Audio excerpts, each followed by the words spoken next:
Welcome back to the Floyd Memorial Library podcast, where you'll find information on what's going on the North Fork of Long Island.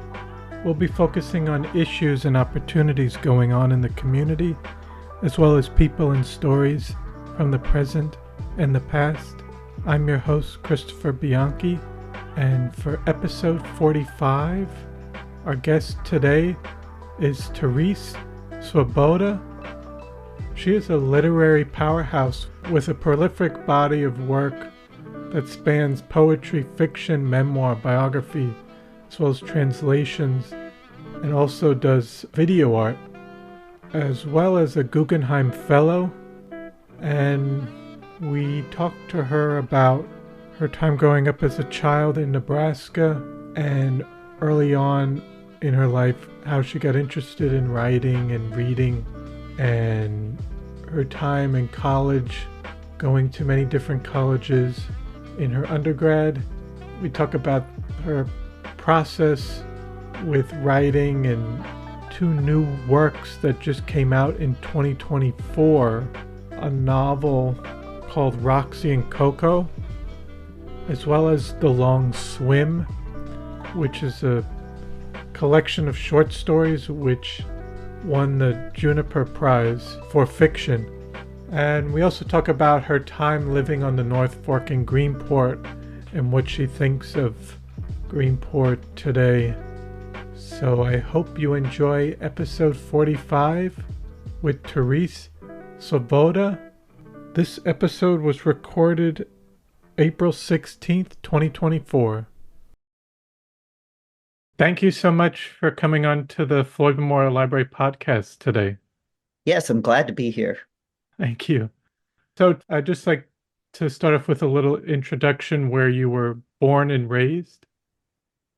Yes, I was born and raised in Nebraska in the southwestern corner, and I went to New York for college. Actually, I ended up going to 8 colleges and finished back in New York at Columbia, and lived in New York for many years, and also lived on the North Fork during the summer, mostly for about 20 some years. And in terms of your ancestry or your parents, how far back do you know on either side of your family? Well, my family name is Svoboda, and it means freedom in Ukraine and Russian. I'm not sure whether that means they were free or they freed themselves or they worked their way into that position. It's a very popular name in those countries. And that side came over probably toward the end of the 19th century to Nebraska. But the story was that the great-great-great-grandfather was supposed to be taken into the military, and he fled because they had a senseless war with Germany at the time. There were other stories about how he was the youngest of 7 and all the rest were girls. That made sense too. Mm-hmm. On my mother's side, the story I've been working on for quite a long time is about the Irish princess.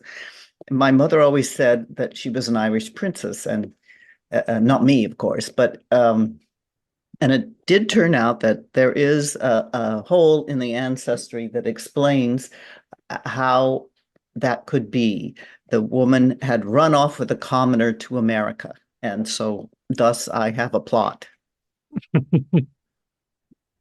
And so they were both in Nebraska when they met, or did they come over through Ellis Island? Oh, I think that's where they came from. Those years, it could have been Ellis Island. And my parents were both Nebraskans, and they met in that state. My mother had just gone to Columbia Teachers College, and my father was going to the university there. He was a rancher, farmer, county attorney and eventually a district judge. My mother was a painter, but they had 9 children. So she was primarily a mother. And I wasn't sure, did you say what area they were living in Nebraska? Well, in Ogallala, which is a southwestern corner, it's on Interstate 80. You can't get to Colorado without going through it. And there are about 5,000 people, and it's very close to Kingsley Dam, which was once the third largest earthen dam in the world. So they have 100 miles of very beautiful beach in that region. That every as a teenager, it was a wonderful place. And for you growing up there, could you describe a little bit more what it was like as a child in the area and kind of what things you did for fun in that region? Well, there's lots of snow. We did tobogganing. Um, there was powder puff football because, of course, it's a very important football state, or it was back then. I I spent a lot of time reading, frankly. I could be seen. Uh, I would walk to the public pool, which was about a mile and a half away, with a towel and a book, and I had cat eye red glasses and one long braid down my back. So you could kind of set your clock by my parade to the pool, 20 minutes in the pool, and then walking back, Hmm. And did you have to help out on the farm with Uh, your father? no, he had sons to do that. I was Okay. with 9 children. You do spend a lot of time mothering, and one of the children had an IQ of 32 because he was born 3 months too early, and they didn't believe in touching children then, so premature children like that. So he had a lot of disabilities, and in order to make him walk, we had about 4 hours of physical therapy every day that we, as a family, rotated through, and he did eventually learn to walk. Wow. And how was school for you through elementary, middle school? I love Um, school. Um, I was. They gave you a test at the parochial school as to who was going to be the valedictorian, and they couldn't believe that I won. So I had to take the test twice. So that was a big triumph. And I was not valedictorian and didn't do all that well in high school, but I think it was because I love things like chemistry, but I would get involved in the theory of it and see how poetic it was. And when I was put to the test in the actual lab, I was a disaster. So, thus, one chooses one's battles. and were you interested in you said you were reading a lot. Were you interested in writing or enjoyed English class? Well, I don't know how old, when I just first learned to read, maybe 6, 7, 8, my grandmother would give us 10 cents for every book that we read. And I quickly discovered that poetry books were nice and short.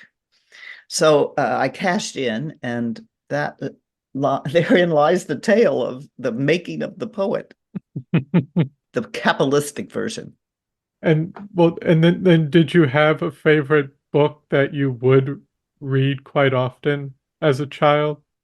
Well, I always liked, like everyone else, Nancy Drew, and because as an adult, I recognize that the mystery structure informs all writing. In other words, you have to wonder what's going to happen next in order to turn the page. So I think that was a very good influence. Yes, I've heard about N Nancy Drew and the Hardy Boys, and Yeah.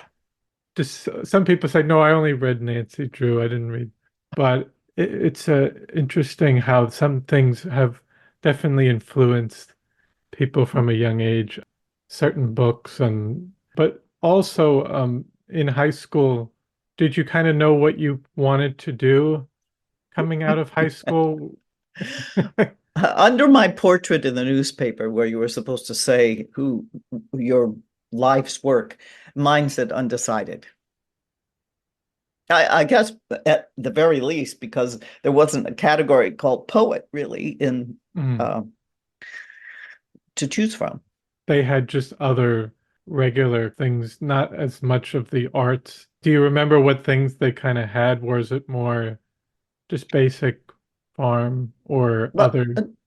oh no, there were people that went to Stanford and became lawyers, and mechanics who already had held a job for 3 or 4 years. So Mhm. it ran the gamut, and there were about 100 people in my class, and so there was a lot of variety. One woman became a head French horn in the Boston Pop Symphony, so there was lots of variety, very cosmopolitan, actually. Yes. But poetry wasn't something that people aspired to. Hmm.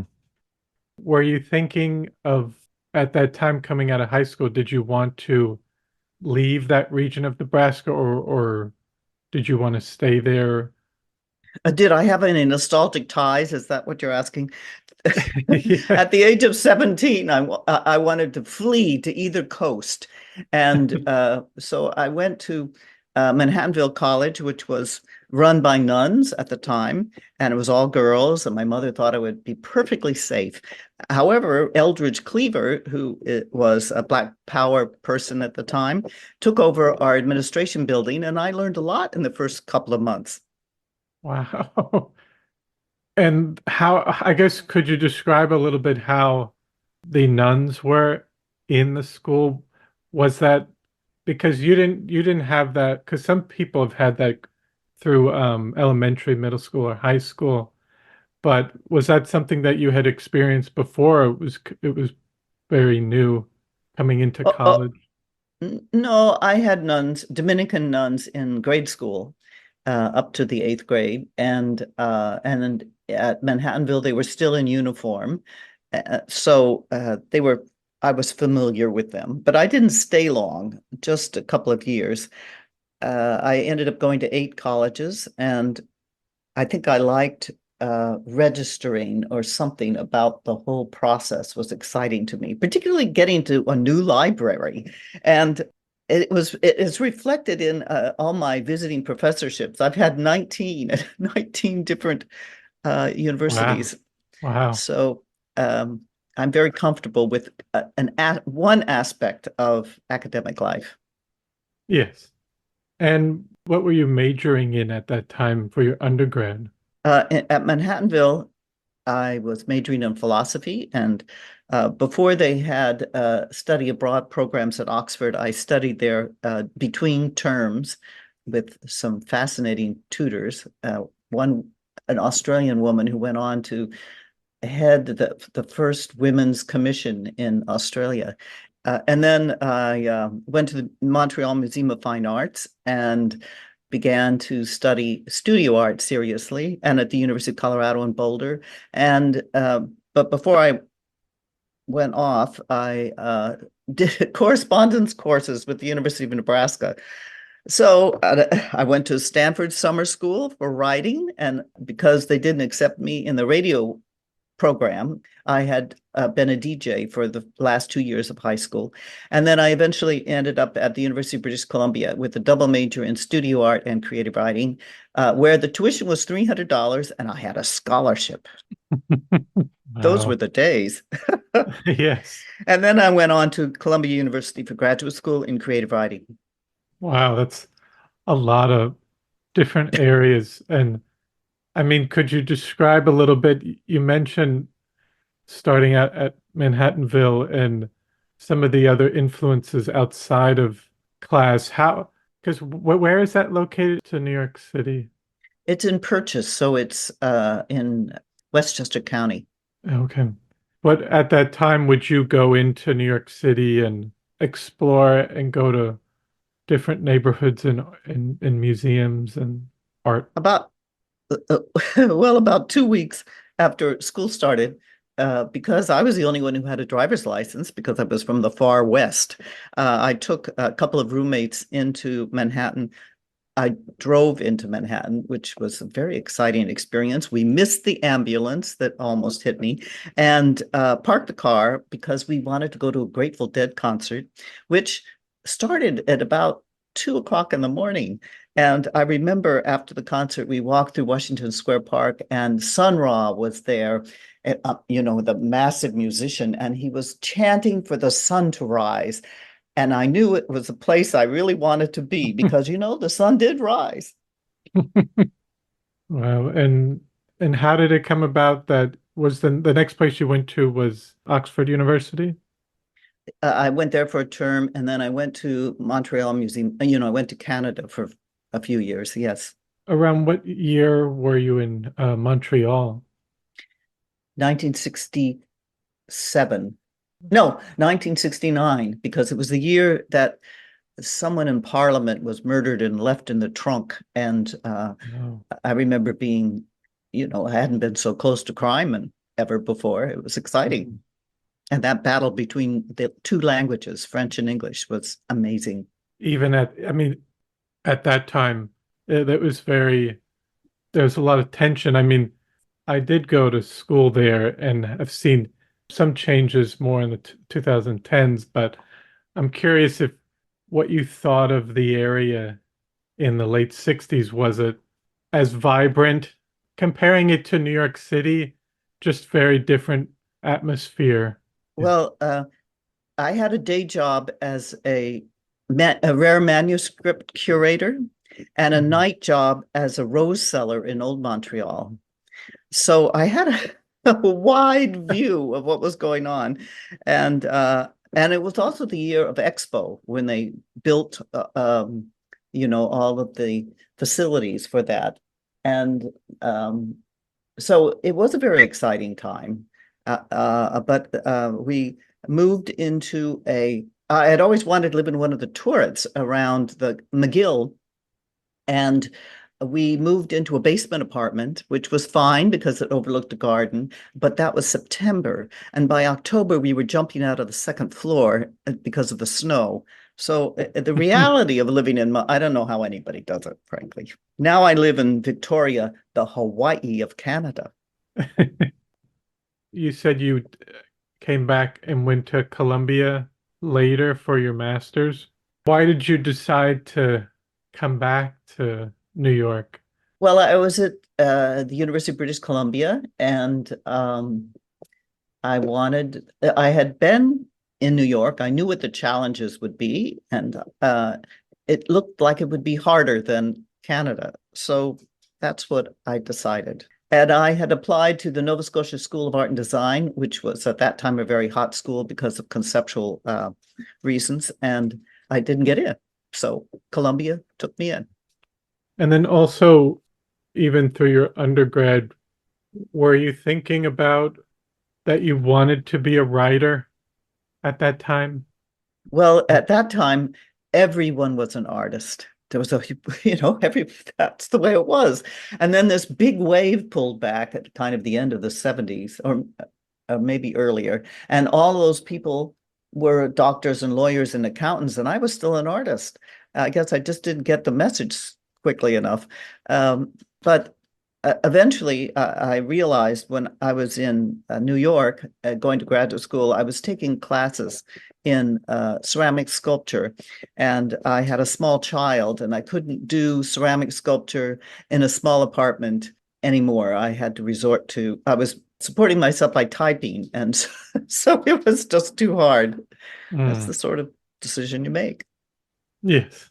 Had you written any poetry or any short stories throughout your undergrad, or did you start more in graduate school where you got more involved, or even, I guess, even outside of graduate school?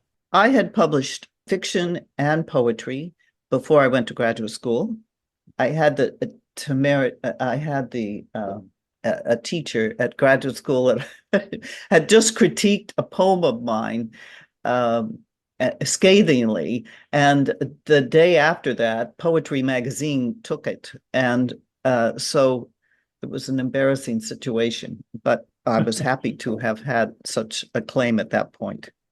I mean, and that's it's interesting kind of how some professors or art teachers you might get depending on where they're coming from in terms of how they might critique something or they think you should be doing it more this way and you Yeah. might be coming with a new way of thinking and ways of exploring words.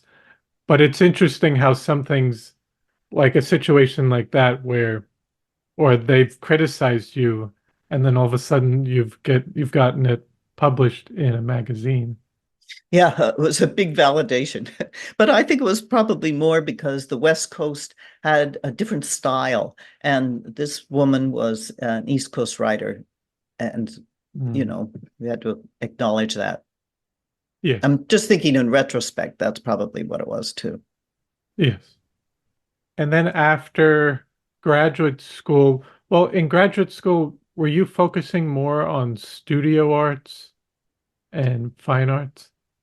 No, I just had this sculpture practice, and they I didn't do very much more in sculpture after that, but I did make 15 experimental videos later on that extended my art practice.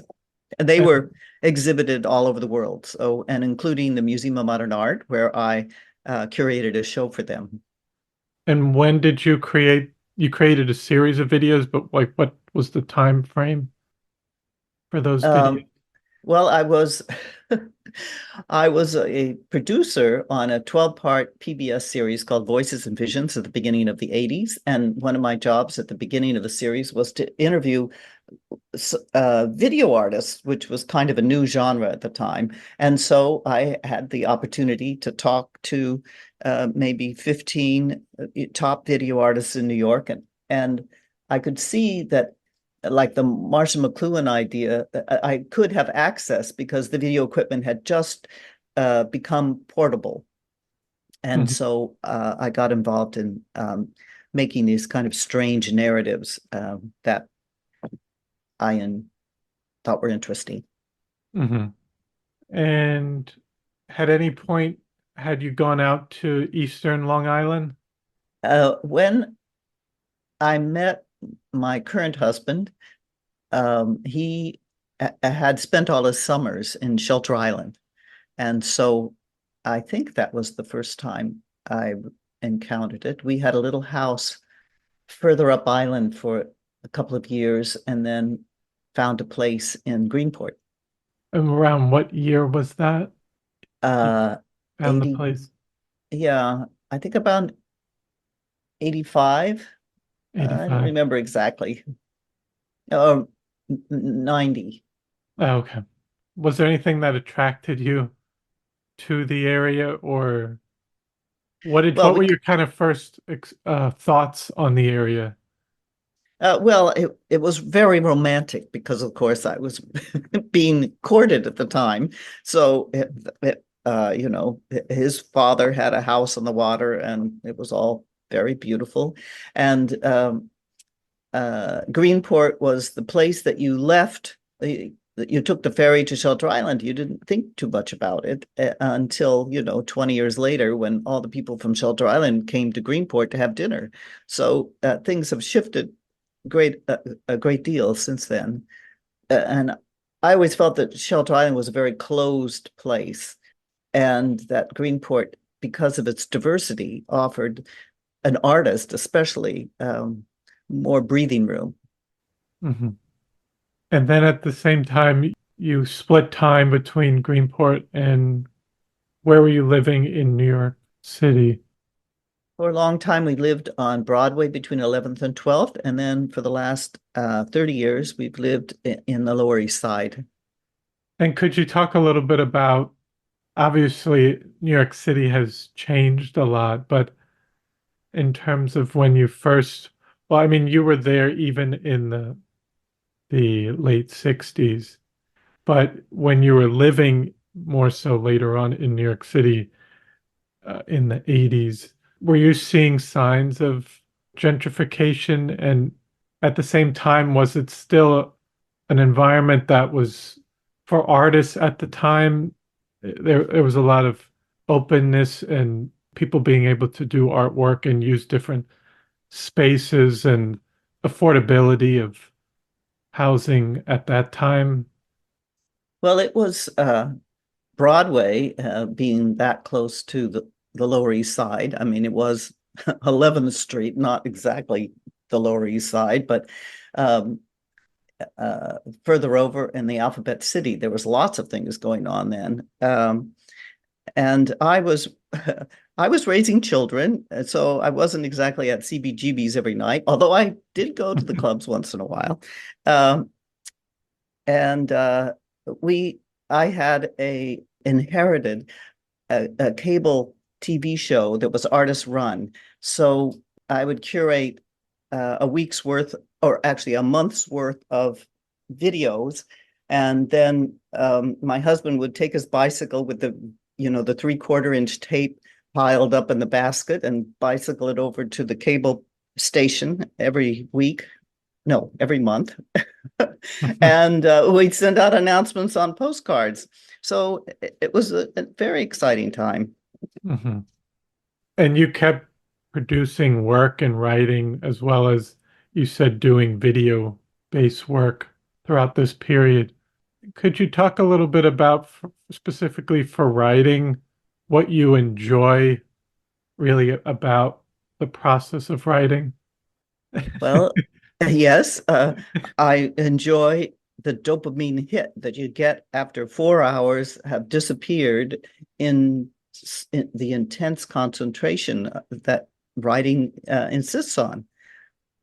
I the financial rewards are negligible. The praise and attention dies down instantly, and so you're left with process, and that you really do have to enjoy that if you're really going to get anywhere anyway. So I love rewriting. Do you write every day? Yes. Could you say how much time you put aside? Or does it vary day by day?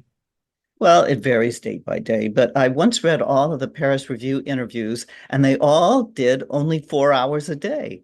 So it seemed that 4 hours is what you need to get anywhere on anything, any big thing. Hmm. And and if you schedule daycare right, it works out pretty well. The children go out for 3 hours, and you have a half an hour on both sides to orient them or put them to sleep, and it can be done. Mhm. In terms of your day-to-day writing, is that more free form or do you have multiple projects you're working on? Yes, I always have multiple projects. And when I'm working on poetry, of course, I have multiple poems too. Mhm. So there's always something to turn back to. And I'm often asked how I decide what genre to work in. And I have to say, it's always unclear to me as well. I have had my novel Tin God began as a poem, and it morphed into a story. Actually, the kernel for it began with a persistent dream of a conquistador wandering through tall grasses, hearing whispers. And so I had that dream several times. And so I took it seriously. And I started with a poem. I went to a story, and the poem got published. The story did not. Then I expanded it into a novella, which is a useless genre. And I found another story about my brother wandering around with a bag of dope in the middle of a field, and figured out a way to put them together in terms of making the sense of a 500-year gap. And then after the novel was published, then there was a night of dance. So it's if the vision is persistent enough, it'll appear in many forms, Mm. or And it can. yes. And how do you kind of balance working on multiple projects? Because I know some people have to try to, they're every day they're focused on one particular, if they're working on a novel, they can't take a break from that. Can you like ch change your in terms of what you're thinking, you can put aside that thought for if you're working on poetry and switch to your story with your novel. Well, working on a novel, sometimes you can do it piecemeal, 5 pages at a time. My stories tend to be 5 pages and they expand or contract. And so I build a novel in the same form. I can't seem to think any farther than that in one sitting. But when you get to a certain point, you have to you have to keep track of what you're doing, and it does become more intense because you do end up spending 5 or 6 hours just reading through it and seeing how it works as a machine. But then what happens to me is that I need to play with words, and so poems will leak out. That's the only way I can say it. It's kind of, if I have a piece of paper on the side, it'll just kind of leak out over there, and then uh, and then I go back and look at them later. And you have to attend to the same kind of focus on structuring and a book of poetry as well. So, that'll get its time eventually. Mhm. Do you ever get in kind of the writer's block or take a break from certain work that you're doing? But what kind of inspires you to get back into writing? I'm not saying that you get writer's block because I know you said you write every day, but kind of some things that some people get inspiration from certain things or have certain activities or stuff they do. Yeah, And there's some OCD types that have to have a particular pen and the light has to be right or something. yeah, Uh, I don't suffer from that. And I mean, the only thing that blocks me now is Trump news, which, and that takes a while to calm down and then you can focus yeah. on something else. It's probably been the biggest block I've ever encountered. Have So, in you? anti-inspiration, shall we say. Mhm. Uh, Otherwise, anything can be fooled around with, not necessarily successfully, but if you're only looking for something that you feel that you can push more toward an artful expression, then, yeah, and you're not asking to always sit down and write something publishable, then it's not so bad. Mhm. And do you have any authors that have inspired you throughout your career? So, in no particular order, I was thinking about this today because it always stumps me, proper nouns in general. Carson McCullers, everything she wrote was nothing less than a miracle. Italo Calvino's Cosmic Comics, that was something when I was young, I thought was a miracle. And Donald Barthelme and Grace Paley would be my generation's star in the heavens. Did Donald Barthelme wrote was it Dr. Caligari? Caligari? Caligari was it, I think that was his first. Yeah. I haven't actually finished that book. But I mean he was someone that has interests me, but I recognize all the other names. Yeah. Um, Yeah, yeah. he can be really fun and sardonic. And there's a wonderful contemporary of mine by the name of Mark Richard, he wrote a novel. Well, he wrote almost everything he has written. I really thought was fabulous. A collection of stories called Charity, and Fish Boy was his novel. It was a tour de force, an unbelievable narrative by a ghost. Mhm. And then you've also in terms of two recent books, the new novel called Roxy and Coco was released recently. I was curious if you would describe a little bit in a few words what that novel is about. Well, it's my eighth book of fiction, and it's my first speculative fiction. So before that, I was always deemed a fabulist. I'm not entirely sure that that's not related to being speculative, but in this case, there were two women who had wings. Uh, so I guess I've tipped over to the other side now. It's two harpies, those mythical creatures who try to save the world as social workers by preventing child abuse. And the theory behind that was that if they had tried in their near immortal status to figure out a way to save the environment, which of course was their habitat, and then they reasoned that if humans can't take care of their own children, there was no hope at all. So that is their motive for one by one trying to save the world. And they have tempers, however, and once in a while, some of these really bad parents drop over cliffs and they get into trouble. So it's it was lots of fun to write. I'm not above puns, so there are lots of bird jokes, and but it's really about what it means to be human, because at the very least genetically, because my hypothesis is that with having creatures crawl out of the ocean and become wolves and then crawl back in and turn into a whale, at some point somebody decided to go back up to the trees where the lizards were already. So that was the premise. And there is one of the social work cases, one of the children has severe early onset bipolar disorder.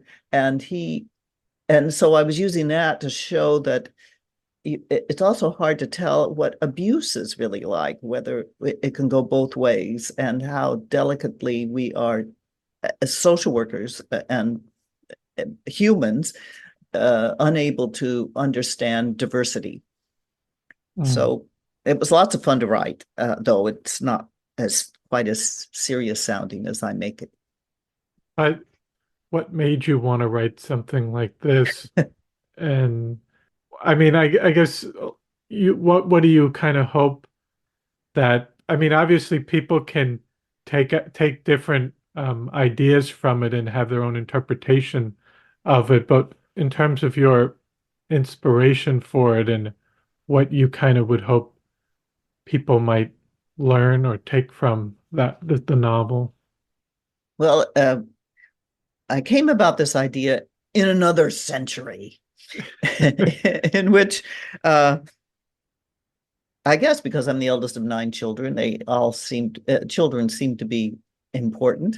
And I had come across the myth of harpies. Originally, Zeus was punishing the soothsayer for getting too big for his britches, as it were, and sicked the harpies on him. But that didn't quite make sense to me, because plenty of people were competing with Zeus. And so I read another analysis of the myth, and it made a lot more sense, in which Phineas had a second wife, and the children from his first marriage annoyed her. And so he would bury them up to their necks in dirt and then have, wild animals eat them up or something. Anyway, something typically horribly Greek. So that one, in which the harpies flew down and punished him by starving him to death after snatching all his food, the harpies turned into sort of goth guardian angels. And so I kind of ran with that. I had a poem that was published in one of my books, and in typical creeping into the novel backwards, I had a story, and then pursued this. And there is in this character a surveillance guy, one of the ones that sit in the white vans and watch. He's essentially watching to see if one of the women does something strange, and of course they do, and then he can hardly believe his eyes. And that was the last character added to the book, and I did a lot of research about surveillance vans, and I found it fascinating what you could do inside a van. And then also, you've released a book of short stories called The Long Swim. What kind of themes are running through these short stories? I won a prize for this one. Otherwise, I would never have published 2 books in the same year. That's not a good idea. So it starts with a story a happy family with a 103-year-old patriarch, and it ends with another happy family. And there are all other kinds in the middle. And I mean, what are you trying to convey through these short stories to the readers? I suppose I'm kind of noted for my humor in dire situations. And the elasticity of humans under duress, um, that's too hard. You know, when you write, you don't think about your themes. You hope Yes. someone like yourself would tell you what you were doing. Well, yeah, I mean, not to switch it to my thing, but in terms of like doing creating artwork, you kind of, I just, well, you'd go through the process of creating it and you kind of think of some things after sometimes Yeah, and then see what other people might write or say to you. Like, oh, well, that might, that's an interesting idea. yeah, right. That's right. But no, it's an interesting process because even when I do my own artwork, it's not, I kind of have just a general idea of, oh, well, I want to focus on this, but I'm not sure what the outcome will be, but I want to express something in this way. Yeah. The best work is usually when you don't know what you're doing. Yes, definitely. And when you're not writing, what do you like to do outside of writing? Because I know you said you do you still work within video art? I have been not much. I mean, I've done book trailers for my last couple of books, and I'm thinking about doing a couple for these. It's kind of late in the game, but I don't know that they make a difference anymore. And so it was just sort of an exercise and fun to stay current with whatever technology throws at you in terms of editing. Mhm. But otherwise, what do I do? Laundry, a few things like that. As you get older, you have to exercise all the time. I do a lot of that. Hmm. And I mean, you get to travel a lot. I used to since COVID and the increased interest in diversity. I have fewer opportunities. I did. I used to teach for the summer literary seminars, which doesn't exist anymore. And so we would teach in places like Tbilisi, Georgia, and St. Petersburg and Nairobi. And then I had a strange experience of teaching for the State Department with the University of Iowa International Program. And once we went to the world's largest refugee camp, Dadaab in Kenya, to teach poetry. And of course, the Somalis who were there only had a 2,000-year tradition. So, but they were still happy to see us and perform for us. So that was good. And the other, I guess the last time I taught was in 2021 for the State Department, solar punk for people in Central and South America. And I had my Robert Bolano student, and it was quite fascinating. Wow. But I Um, feel guilty traveling now. You know, you burn up more of the environment every time you step into an airport. yeah, I haven't tr been traveling too much Yeah. recently, but and then also just to talk a little bit more about the North Fork Mhm. and Greenport. You mentioned coming out there, and you were out there for, well, would go back and forth for how many years was that? Was it over 20? Oh, well, the courtship was in 1980.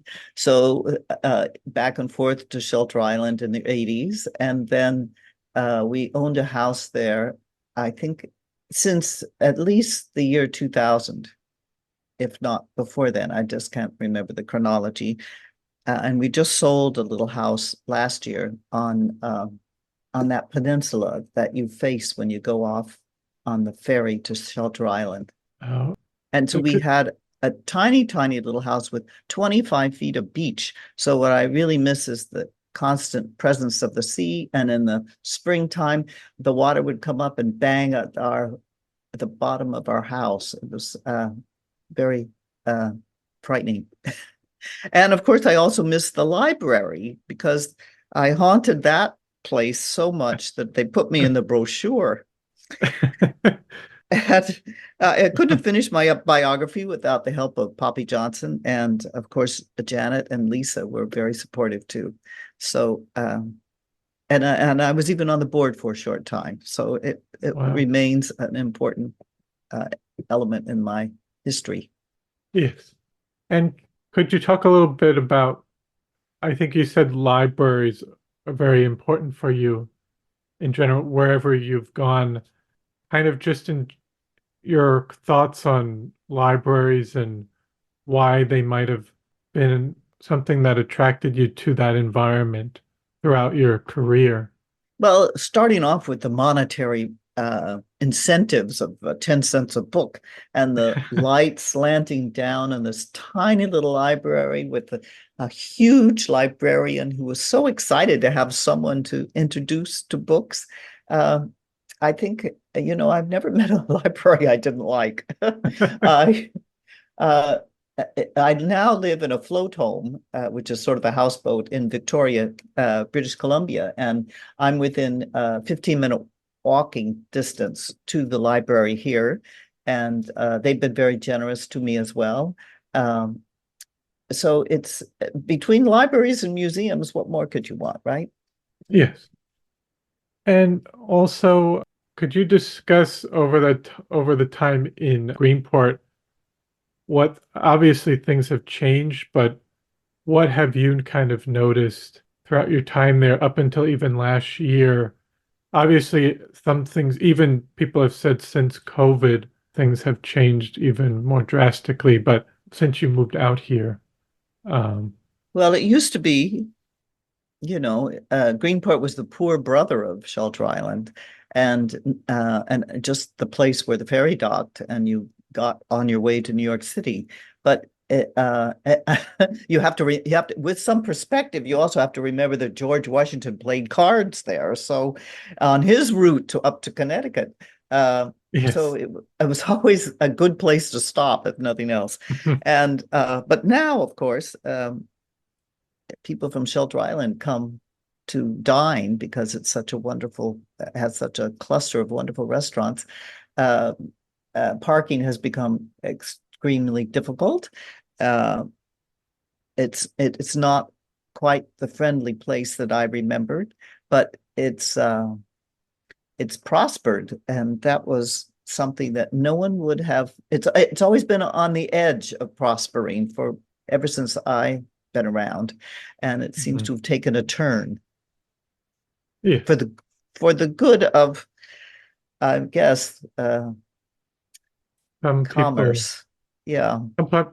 some people might say we've had almost too much success and prosperity that we might be losing some other aspects. And in terms of just future work, could you talk about what you're working on now and what might be coming out in the future or forthcoming?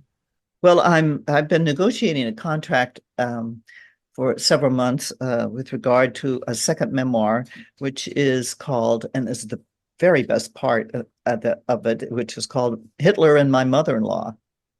Wow. And and so my mother-in-law was a World War II correspondent, and she showed us a picture of her pointing down at a pile of ashes. And she said that the military wanted to assure the public that Hitler was actually dead. And so she was a civilian, and that was her job to suggest that that was the end of him. Of course, she wasn't even in Berlin at the time. And there were many other aspects of that picture that were questionable. So, because memoir is about memory and truth, trying to get at the truth, um, I turn over the idea of truth in the Trump era and families and my own experience, including being in Greenport, actually. And so I hope people don't mind a fun title. Oh, it sounds very interesting. And then linking it with today. Yeah. Um, no, and then I usually just ask at the end if there was anything else you'd like to discuss or say that we haven't talked about? Well, the only thing I can possibly think of is that I was born in Nebraska, very landlocked, and my experience in Greenport has made me appreciate the people of the sea. So that was a profound change, and I don't know whether it relates to this interview or not, but that was a thought. Wonderful. Thank you Yeah. so much for interviewing me. You did a great job. No, I want to thank you so much for taking the time to come on today and sharing with me some of your process with writing and the wonderful work you've been doing and future work. Buy my books. Yes. From one fellow artist to the other, that's all you can say. Support each other. Yeah, that's it. Very good. Well, I hope you enjoyed episode 45 with Terese Svoboda. I want to thank you for listening to the Floyd Memorial Library podcast, and we'll see you next time.